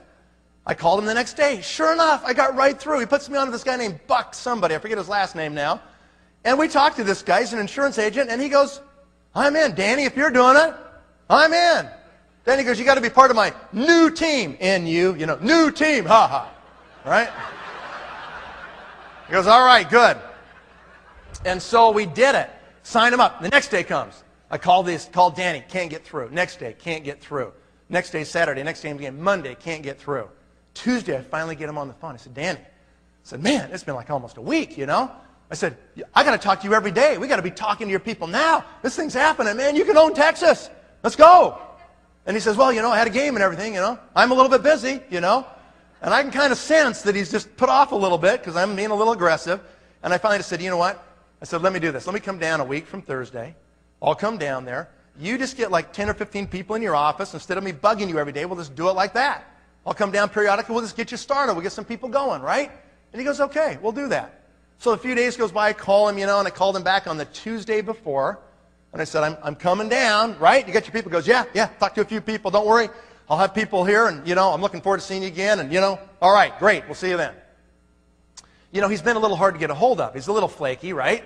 So I'm hedging my bets. I can't afford any of this stuff. I'm just barely started, but, he's the Dallas Cowboy quarterback, right? So I think I better go. So I set up a meeting in Fort Worth, a luncheon, before his 5 o'clock evening meeting at his office. I fly in on Thursday. I get the rental car. I go to the luncheon. It's awesome. We have like 30 people there. We sign up virtually every guest, almost every one of them. We're back there signing people up. It takes till about 3 o'clock before we're all done. I say goodbye. I jump in my car, down the LBJ, up to McKinney. I'm on the way. I'm on the LBJ. I call him on my phone. Said, Danny, I just left the luncheon, man. It went great. Incredible. I'm going to be there in about an hour. And he goes, Nathan? He goes, shoot. Is it Thursday? I said, yeah, it's Thursday, Danny. Remember? We talked like 2 days ago, right? He goes, Nate. He goes, really? He goes, I don't have anybody coming. He goes, He goes, I've blown it, man. He goes, I'm sorry, but you don't even need to drive up here because nobody's going to be here. I mean, I'm really ticked, I'm thinking, what do you mean you forgot? How could you forget about this? I just talked to you 2 days ago. He goes, I know, but he goes, I am kind of busy too, I said, Danny, this is really bad. I said, I just started in this deal, man. I don't got this kind of time to waste this kind of money. I can't even afford these plane tickets. I'm doing this for you. We can get this thing going for you, So when you're done playing football, you'll have something, man. I'm talking to him like this because I get it. I believe it, right? And he finally says, this isn't right. You're right. This is an injustice. And he said, let me make this right. He said, why don't you fly to Phoenix on Saturday? He goes, I'll introduce you to my whole family. I came from Phoenix. That's where I grew up in Mesa. I'll put my whole family in front of him. I'm going to be over there on Saturday. What would you do? I'm sitting there thinking, right. Yeah, it's Thursday. Let me just get back on that plane. I'll go home, buy a short-term ticket for full price, which I can't even afford, and I'll just fly right back down to Phoenix so you can do this again, right? Then I thought, no, he is the all-pro quarterback for the Dallas Cowboys. I took a really deep breath. Okay, Danny, I'll do that. I will be there, but don't forget. Said I won't. Said goodbye. On the way to the airport, call my wife and say, honey, you need to come pick me up a couple hours earlier than we thought. She goes, well, how did it go? I said, well, man, the luncheon was incredible. We signed up everybody. It was awesome. She goes, no. That football guy. How did it go with that football guy? I said, he forgot. She says, you are kidding. He forgot? No way. I said, but it's okay, honey, because I'm going to fly to Phoenix on Saturday. He's going to put me in front of his whole family. We're going to get them all. My wife says, are you crazy? You know, forget this guy. We don't have that kind of money to be messing around. Don't you get it? He's not going to do it. I said, honey, it's hard enough, please. Just a little moral support, okay? Just a little bit. Friday, and Scott Short will remember this. Friday, I drive down to Provo from Salt Lake, and I go to the old warehouse that's in the cow pasture next to the railroad tracks by the freeway. Remember that one? Had the garage door that went up, okay? And I load up. I'm loaded for bear. I say to myself, I am going to make this trip pay for itself. I buy 3 skincare kits and 1 hair fitness kit, and I got my blue bags with the product stuffed in them, and I am loaded for bear. I'm going to get this thing, right? I buy this really expensive ticket, and I get on the airplane. I fly to Arizona. I've never been there in my life. I fly to Phoenix, get a rental car. I get the map. I find out where Mesa is. I drive out to Mesa. I'm supposed to be there at noon. All the family's going to be there at noon, right? I get out there, and I drive down this street in front of the house where I'm supposed to be, I think. It's about 1:45, and there's not one car on the street. Nothing. I think, this can't be right, you know, so I go around the block, drive around again, come back, you know, it's about 5:02 now, and I'm looking, I'm thinking, well, no cars, but this surely has to be the house. I decide to gather up my briefcase. I got my 4 blue bags. I got all this stuff. I haul this stuff up, and I set it down, ring the doorbell, ding-dong, and it took about, you know, half a minute, and this lady, this older lady, opens the door, got an apron on and everything, and I said, hello. I said, is Danny White here? She said, no, he's not here. He's not here? She goes, no, he's coming. She said, now, he said somebody would be showing up here today that I should expect. She said, let me see. You must be the new skin man. What did I expect? I've got all these bags around me and stuff. I said, no, I'm the Avon lady. Can I come in, please? She invites me in. I've got all this stuff, you know, and I walk over into the parlor. It's kind of an older house. And I'm sitting in the parlor, and back behind the wall, there's the kitchen. Back in here, and I can see the kitchen table here from the parlor, you know. And I'm sitting on the couch, and she's kind of cooking up this storm. This huge meal is going on in here. I find out that everybody's coming for lunch. They have really no idea there's a meeting. This is taking on shades of an Amway presentation already, right? And so all of a sudden, I'm just sitting there, and I'm waiting, and I'm thinking, you know, a couple minutes goes by, she's making small talk, trying to make me comfortable, and I'm talking to her and so forth, and all of a sudden, the back door over here, they've got this carport that's been converted to a family room. The back door of that carport goes wham, and I can hear it hit the wall, and all these little kids come running, streaming, and I see them pass right in front of me. Grandma! They're climbing on Grandma, you know, they're really happy to see her. Here come the beat-down parents walking behind, their hands dragging on the floor, like this. As soon as the parents come through where they can see me, they kind of see me out of the corner of their eye, and they look over, and they say to her, who's that? And she goes, oh, that's the new skin man. Don't worry about him. He's just sitting over there. How you doing? New skin man. Good to see you.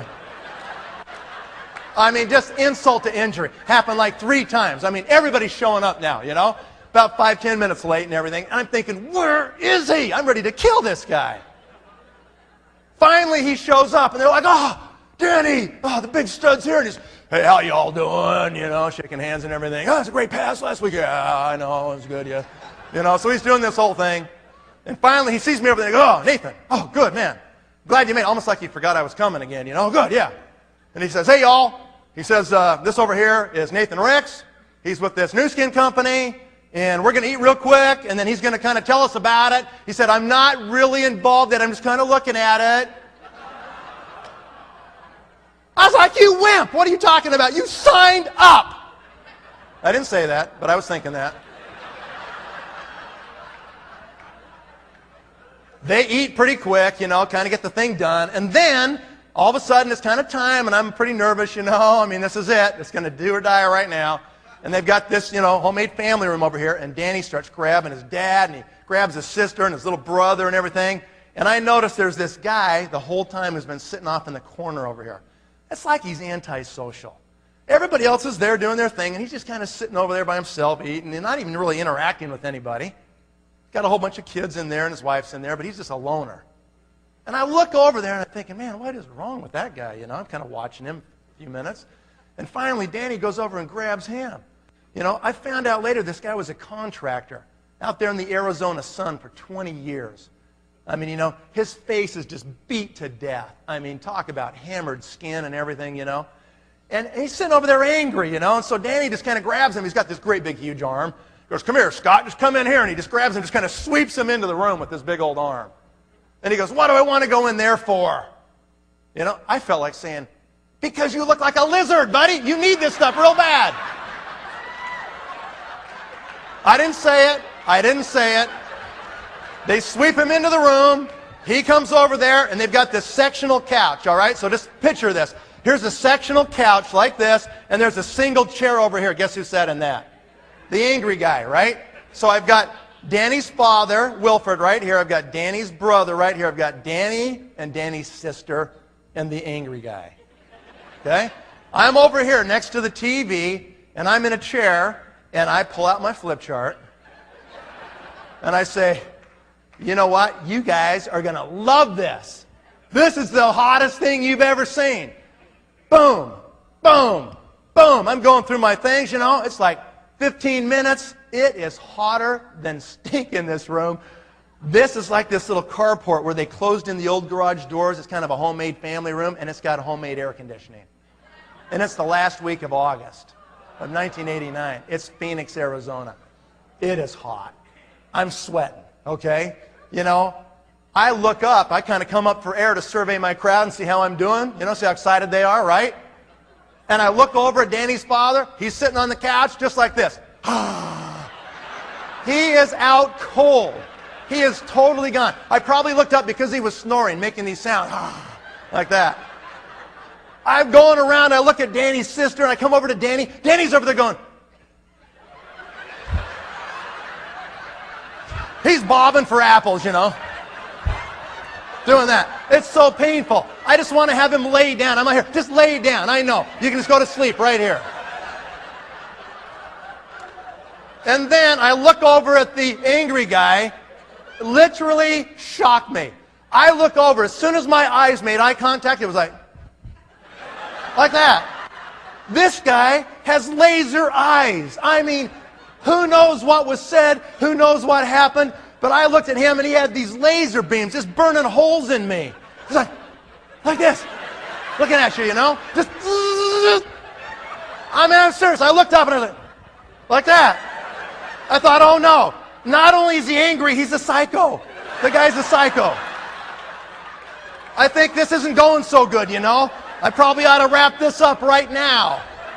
I've got these 4 blue bags right there. So I put the flip chart together. I put it down. I said, this is the greatest thing, isn't it? I said, I know you all are going to want to be in. I've only got 4 kids. Who's first?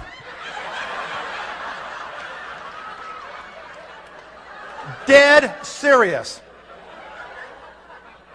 As soon as I said that, the psycho jumps up. I'm thinking of all the bad luck. You know, how could this happen? He jumps up, he marches straight over to me. He's got his hand pulling his wallet out on the way. He pulls out $250 cash, and he puts it in my hand. He goes, "I'm in," just like that.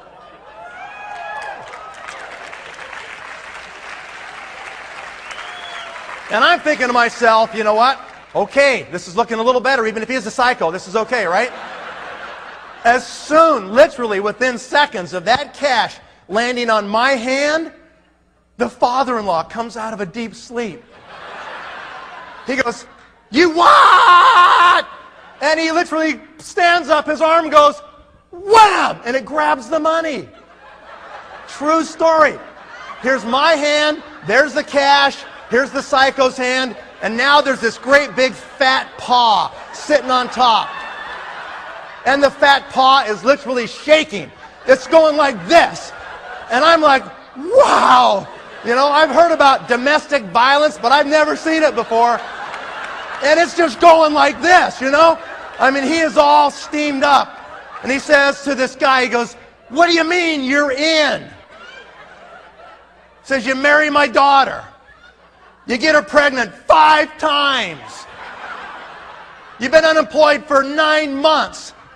And you're going to give your last $250 to this guy for some skincare deal over my dead body. Like that. Whoa. This was very intense. No one in the room is sleeping. Everybody's on the edge of the couch. This must happen a lot in this family or something, you know? It's kind of like the game's on. Let's see who's going to win. And all of a sudden, the psycho takes his eyes, those laser eyes, and he turns them on the father-in-law. He just goes, just drills him. And he goes, hey, I don't know about you, but I'm in. Whoa. Everybody's watching. The father-in-law is sitting there going, wow, that was a good comeback from the son-in-law. What am I going to say? They're all looking at me. And he's looking around, and you can see he wants to say something. You can see his eyes are kind of going, his mind's moving, his mind's going around. His eyes are going like this, and his mouth's kind of trying to mouth like that. Everybody in the room's like, spit it out. Come on, spit it out. Finally, he says, okay. If you're in, then you're in underneath me.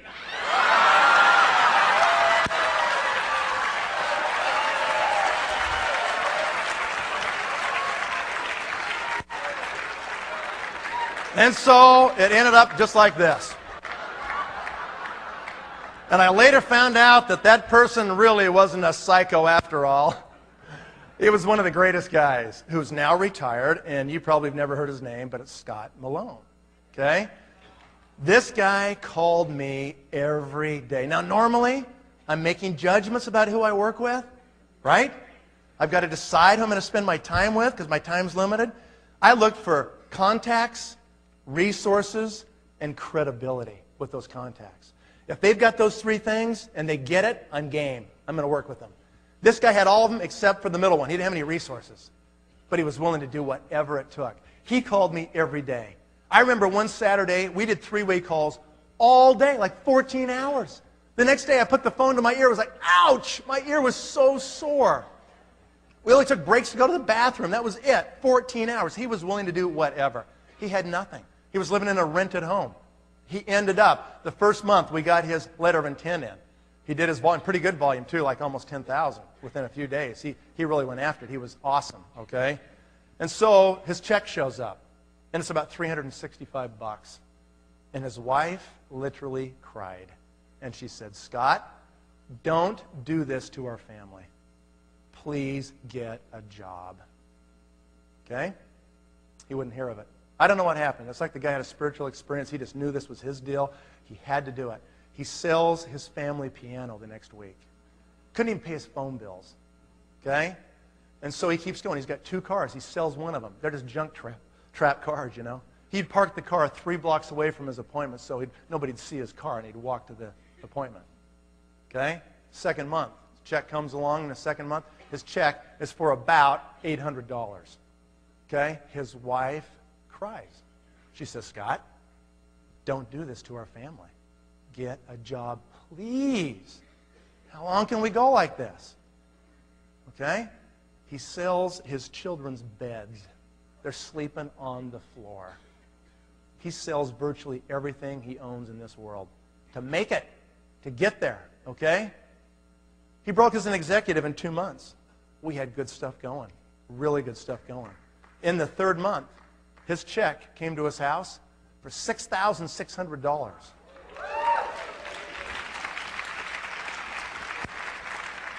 His wife says, man, I love this business. And then it went to 8, and then 11, and then 13, and then 17, and then 21, and just kept going, you know. Great story. Ended up buying his home that he lost to the bank back from the bank for less than the bank took it back for. And so let me teach you a principle now, okay? We went on to sponsor other people here, but Scott Malone was the locker, you guys. Let's just bring that up there so you can see that, okay? What's a locker? What is a locker? A locker is the person who gets it no matter what. They're going to do it. They're the one who says to you, thank you for introducing me to this. Get out of my way. They totally get it. Ladies and gentlemen, listen close. You will find your locker 3, 4, 5, 6 generations deep. Very rarely will you find your locker on the first or second level. Listen to this again. Write this one down. What you have to do is you want to spend all your time working on levels 4, 5, and 6. Did you hear me? You don't spend very much time working on level 1 or even level 2. You spend all your time down on 3, 4, 5, 6. You spend it in your downline. Because the level you spend your time on will multiply your results of the volume in your downline. In fact, for example, if I spend my time on my 5th or 6th level down here with Scott Malone, I'm going to multiply my volume by the number of the level I find my locker on. Watch, I'll show you exactly what I mean right here. Okay, so we get an LOI out of Scott Malone. I just want you to think about this, okay? First month to second month. In those days, you had to do 500 personal volume. 2,000 to get your LOI in and 500 personal volume. Okay, so Scott Malone had way more than 2,000. He had almost 10,000 his first month. So I called up Wilford White. And I said, Wilford, this is Nathan. I said, Scott, your son-in-law is kicking butt. You've got a huge thing started underneath you. Wilford, you need to place your LOI. Wilford said, what's an LOI? I said, well, Wilford, it's a little letter that notices the company. You're going to be a leader, and you got to do 500 in volume right now. You need to do that and sponsor another 2 people. He goes, okay, I'll do it. So he put his LOI in, placed his order, sponsored a person or 2, got his LOI in. Okay, so that happened. Then the next thing that happened is he called up his son. He said, Danny, this is your father calling. Son, you need to place your LOI. Danny says, what's an LOI? Wilford said, well, I've already got mine done. You need to do yours. 500 volume, get a few guys, you'll have your LOI done. Okay, I'll do it. He does it. Okay, so Danny puts in his LOI. We call up Bob Creech. We say, Bob, that little thing with Danny White, that's going crazy. You got to get your LOI in right now. So he does it. Paula, same thing. Richmond was already an executive. Watch what happens here, you guys. Can you see the difference here? Today, in today's terms, let's put it today. Say it's $1,000 to place your LOI, right? The first month, everybody in that whole line can run off that $1,000. This is the first key pressure point in the compensation plan. Are you with me? Are you guys tired now? You got to suck it up right now. You got to get this point, okay? If you get $1,000 downline, someplace down there in the first month, everybody upline can count that volume for their own LOI. Did you know that? The first month only, right? The second month they can't do it. It's encumbered volume then. The first month it is not encumbered. Listen close. The level you can find the locker and get the LOI will multiply your volume the second month. What happens the second month there? The second month, they have to do 1,500, right? So in this case, we'll just go through kind of like the first month. They all count that same 1,000. So I don't really have 5,000 here because they just have to count the guy below. They all ride on one great guy. But the company, in their wisdom, will not let that happen the second month. The second month, they got to stand on their own 2 feet. They can't ride on one great person underneath them because they're going to break away eventually and they don't want that guy to fail. So tough love dictates that they go ahead and have somebody else. If the second month, those people all do 1,500 each, my numbers are wrong there, it would be 7,500 in volume, wouldn't it? Versus just 1,000 if I work deep instead of wide. You understand what I'm saying here? If I work down, if I drive that line down and work deep, I can get 5 times more volume than I can by just sponsoring another person on my front line. I can go wide all day long. I can go sponsor another front line, get an LOI, get an LOI, get an LOI. That's just one guy, just one level. If I drive at 5 levels and get an LOI, the second month I get 6 times, 7 times the volume of just doing a frontline guy. You guys see groups out there that have 20, 30, 40,000 in GV and you wonder how they do it? That's how they do it. And most of them doing it without knowing that it happened. They don't even know that they did that. But that mechanism in the plan kicked in for them and made it happen, like Byron up there in Blair in Canada. That very thing happened to them in last November, and they did huge group volumes, okay? This is how you make it happen. This is how you manufacture this, you guys. You have to understand this. This is really important, all right? So then what happens is the next month right here, okay? The next month, we sponsored Rick Palmer. Palmers are here today. Are you? Where are you? Right there, okay, okay. Who sponsored Mark Mabry. And I remember the day we went to Mark Mabry's Prudential Real Estate office, And Danny came with us. He was in town, and the Palmers were there, and Scott was there. We went over to Mark Mabry's office, and we said, Mark, you need to do this. Mark's family had the Prudential franchise for Phoenix, and Mark got the vision and said, okay, I'm going to do it. Mabry's still here. They were here earlier, I know, today. Okay? So they're in the business. They bring in a guy named John McClellan, okay, who brought in a guy named Sean Brady, who brought in a guy named, George Kligeris and all these other people, right? This is a power line, guys. That's a power line. So here's what happens. John McClellan goes out there. Actually, let me just show you here. Everybody knows 2,000 people on a first-name basis if you graduated high school or equivalent in your country. Do you believe that? That's absolutely true. You know 2,000 people on a first-name basis, okay? If you don't believe that, I can put a gun to your head and you will write them down. I promise you. Okay? So in this case right here, for me to get down to Palmer's, to find down through Scott Malone and Rick Palmer, I sifted through a potential universe of 14,000 people. You know what Brent Bryson said this morning?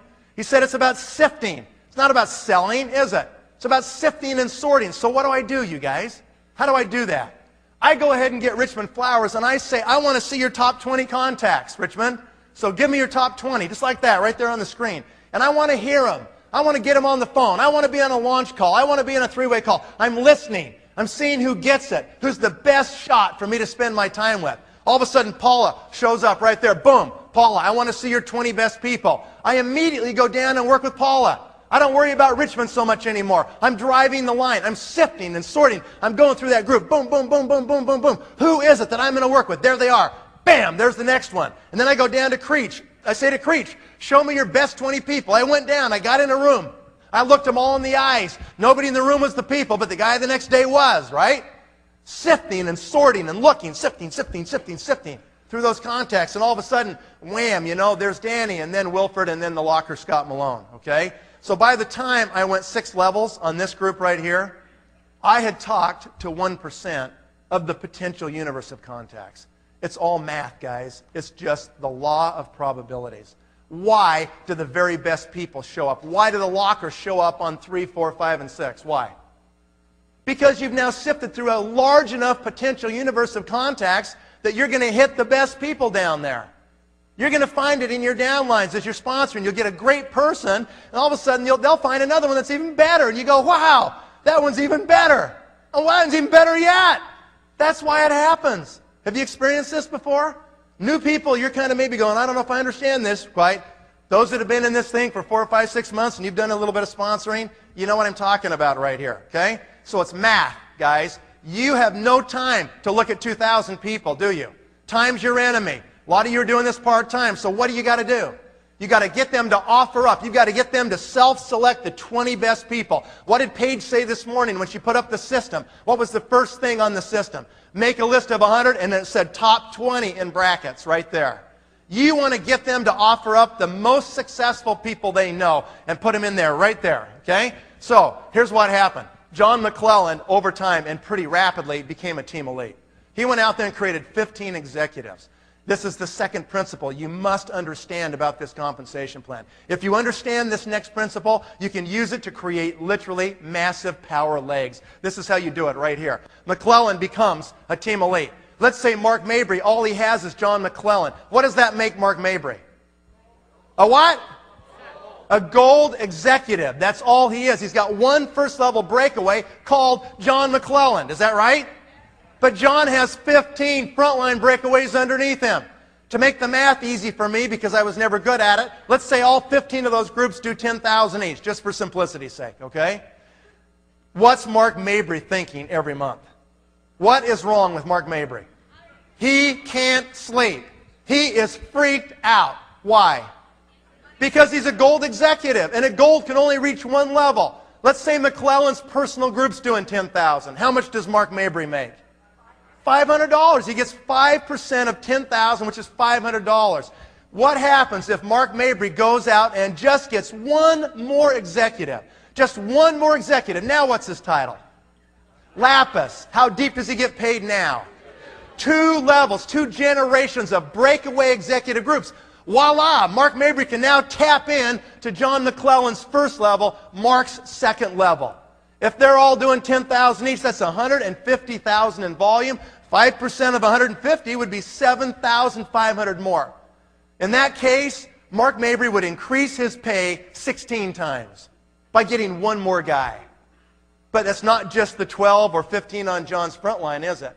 It's John's second line that has at least 24, and his third line that has 48, and his fourth line that has 96, and his fifth line that has 192 executives.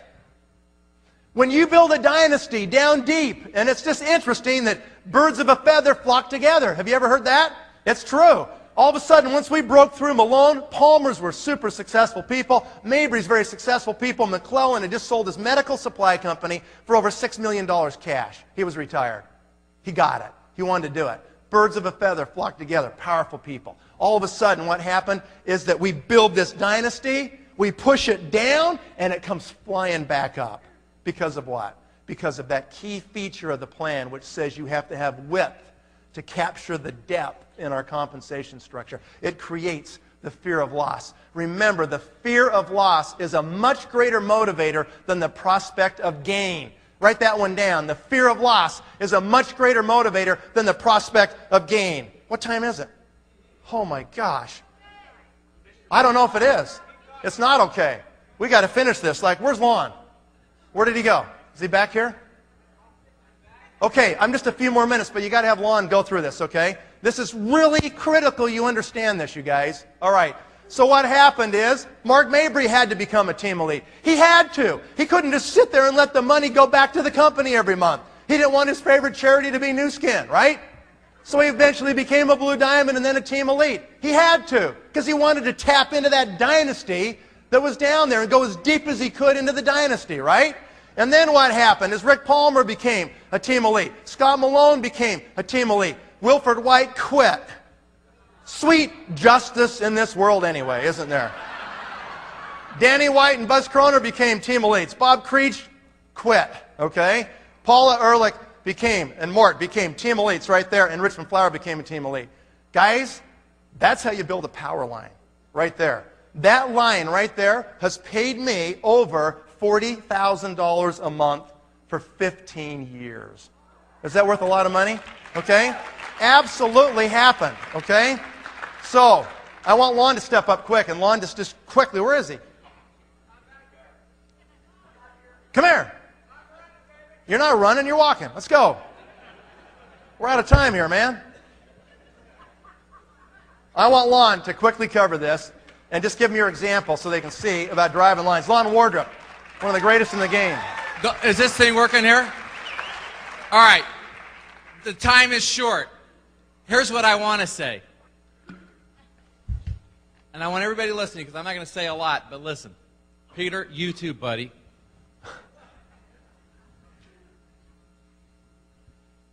I mean, truly, at the end of the day, there's only one thing you got to do.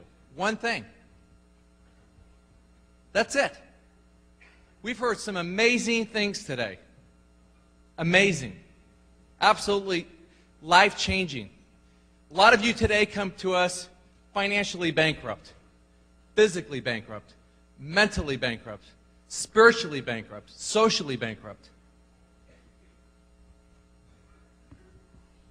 And we have the components to fix every single one of those areas of your life if you just let us. And the word's let. So the question is, the only thing you got to do, first off, is decide you're going to do it. So you've got to do one thing and one thing only in this business, and that's recruit yourself. That's it. I understood the principles of this, okay? This thing up here is called the puzzle. I'm not even going to go through it. The thing I want you to understand is when I came in, I didn't know the compensation plan. We had no presentations. The company had been going backwards for 11 years. 22% negative growth in the United States in the year 2001, and I decided to do this thing. Okay? In the U.S. market, there was a lot of, with a lot of the leaders, there was a lot of non-belief system. And I didn't believe it at all. I believe this is the greatest opportunity, and I was willing to risk everything for it. I'd been retired for 6 years in another company, and a lot of people thought I brought all those people with me. I brought none, zero with me. I started cold turkey from scratch. I went back to my roots in Cheyenne, Wyoming, and talked to people that I've known since 1966 and recruited them. I recruited 15 people on my front line because I asked Nathan what's the top position in the company. And honestly, the truth is, I knew 2 positions in the company for almost 2 years. Executive and team elite, and I knew nothing about any of the other positions. That's the truth. I did not understand the compensation plan. I didn't understand much about the products. I just knew the scanner was going to change the world. And I was willing to risk my homes. I had multiple homes, risk everything because I had another cash flow coming in, realizing I could lose it all. And I want you to know there has been not one day I doubted. I have never feared once doing this business at all because I realized that we were going to change lives forever. Do you really understand that? And when you can get that in your eyes and in your heart, you got a lot of great stuff today here. Are you taking it down to here? Period. That's the end of the story. So you got to ask yourself, are you sick and tired of being bankrupt in those categories we just talked about? Are you tired of it? Because if you're not tired of it, you won't change. There is a higher source. Rely on it. Period. Okay?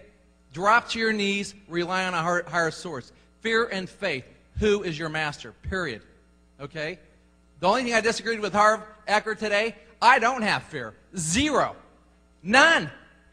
Absolutely none. Okay? Because I absolutely believe in what I'm doing and believe in what we're doing as a group and realize that the secrets of a millionaire mind, we have the capacity in this room. Honestly, I believe there's people in this room that will be making $1 million bones a month. You will be the bank. A month and more.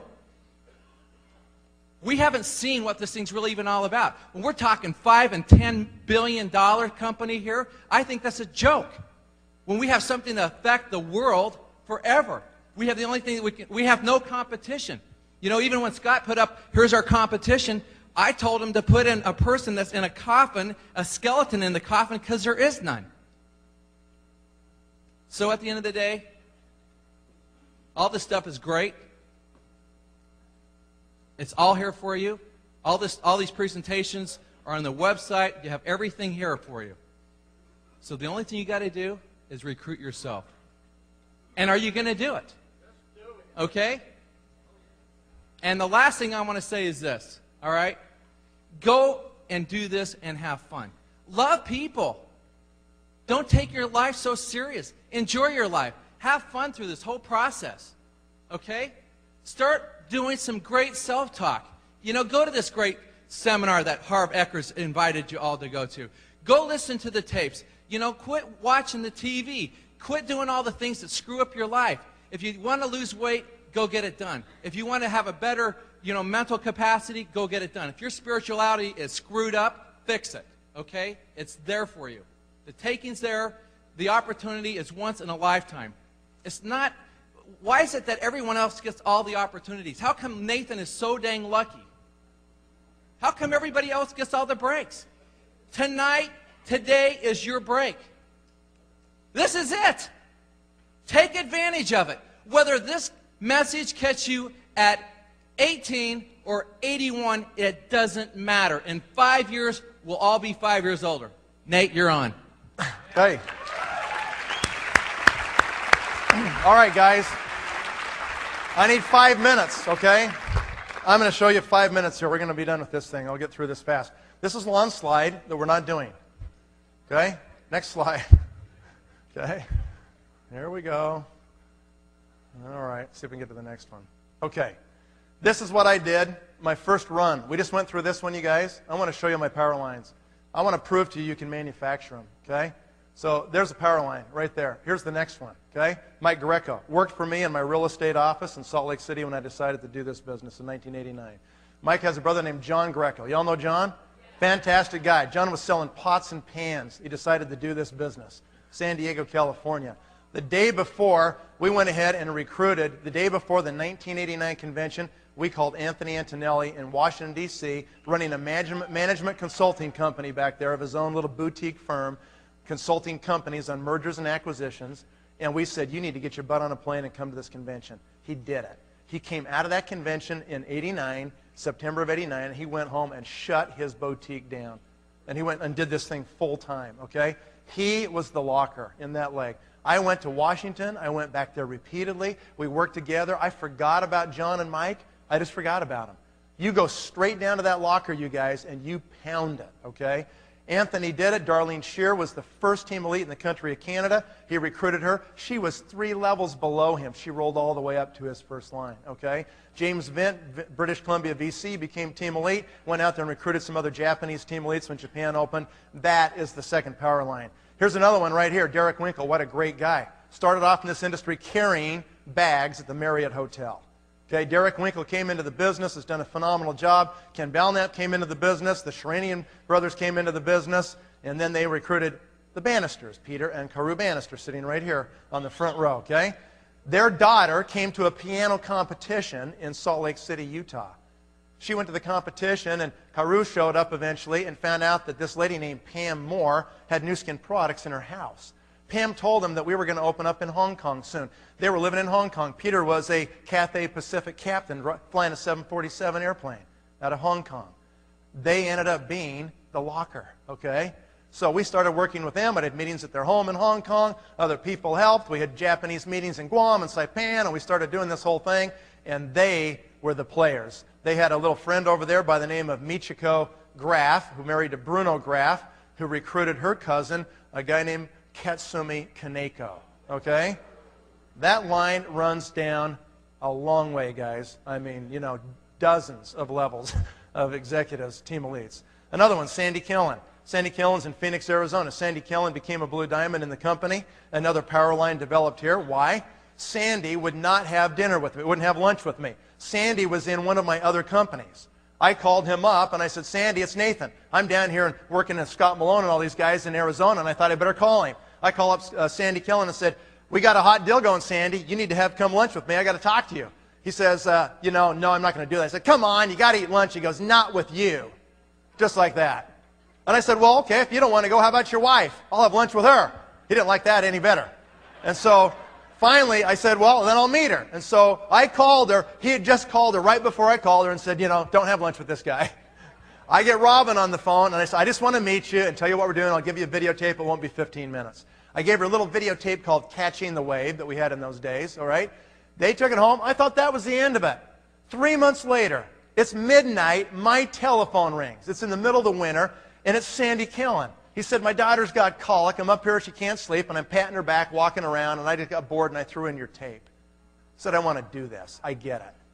Okay? You never know, guys, what's going to happen from some tape you leave or something you put out there, okay? Sandy Killen recruits a guy over there by the name of Leron Lee.